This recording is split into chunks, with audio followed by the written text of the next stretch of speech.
প্রায় ৩০০ বছর আগের কথা। জনশ্রুতি আছে মুঘল সম্রাট মোহাম্মদ শাহের নির্দেশে বজরায় করে রাজ্য পরিদর্শনে বের হয়েছিলেন জমিদার আমানউল্লাহ। তাকে নির্দেশ দেওয়া হয় যেখানেই রাজ্য পরিদর্শন শেষ হবে সেখানেই যেন একটি মসজিদ নির্মাণ করা হয়। পরিদর্শন শেষে নোয়াখালীর সোনাইমুড়িতে বসতি স্থাপন করেছিলেন আমানউল্লাহ।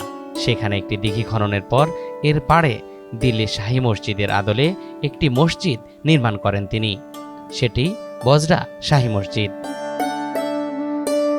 জমিদার আমানউল্লাহ বজরায় এসে যেখানে বসতি স্থাপন করেছিলেন ধীরে ধীরে সেই এলাকার নামও হয়ে ওঠে বজরা।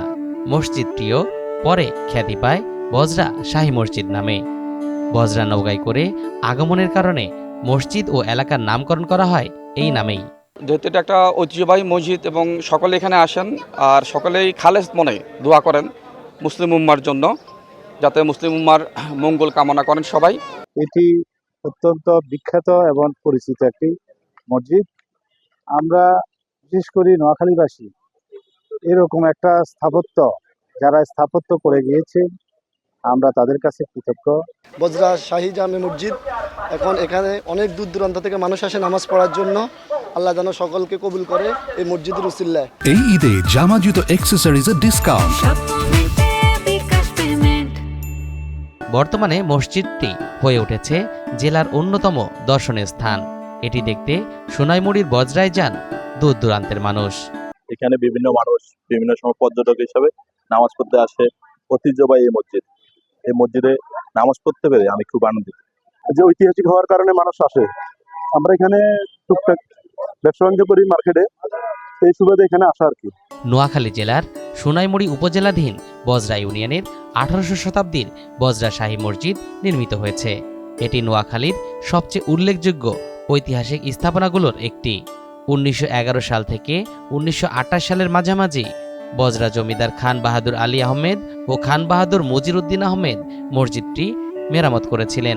সমগ্র বাংলাদেশ ও নোয়াখালীতে ইসলাম ধর্ম প্রচারে রয়েছে এই মসজিদের ঐতিহাসিক অবদান। দূর দূরান্ত থেকে নোয়াখালীর প্রত্যন্ত অঞ্চল থেকে এখানে মানুষেরা আসে নামাজের জন্য। বিশেষত জুমার দিন হাজার হাজার মুসল্লিয়ানে কেরাম নারী পুরুষ এখানে জুমা পড়তে আসে। আর আমাদের মসজিদে পুরুকীর্তির অন্তর্ভুক্ত এবং অক্ষ স্টেটে আয়তাভুক্ত, কিন্তু পুরুকীর্তির অন্তর্ভুক্ত হওয়ার শর্তে আলহামদুলিল্লাহ আমাদের তেমন উল্লেখযোগ্য কোনো কিছু ওনারা এটা দেখভাল করতেছেন না। তো আমি জেনারেল সংস্কৃতি মন্ত্রণালয়ের আন্ডারে মসজিদটা, আমি ওনাদেরকে অনুরোধ করব যে মসজিদটার সৌন্দর্যটা যেন ম্লান না হয় এদিকে খেয়াল রাখার জন্য। এই ঈদে জামা জুতো অ্যাক্সেসরিজের ডিসকাউন্ট। আজও স্থাপত্য শিল্পের বিরল ও উজ্জ্বল নিদর্শন হিসেবে মসজিদটি বিরাজমান। 29 নভেম্বর 1998 থেকে বাংলাদেশের প্রত্নতত্ত্ব বিভাগ বজরা শাহী মসজিদের ঐতিহ্য রক্ষা এবং দুর্লভ নিদর্শন সংরক্ষণের জন্য কাজ করছে। মসজিদটি বর্তমানে ভালোভাবেই সংরক্ষিত এবং একটি প্রত্নতত্ত্ব বিভাগের সুরক্ষিত স্থানগুলোর তালিকাতে রয়েছে।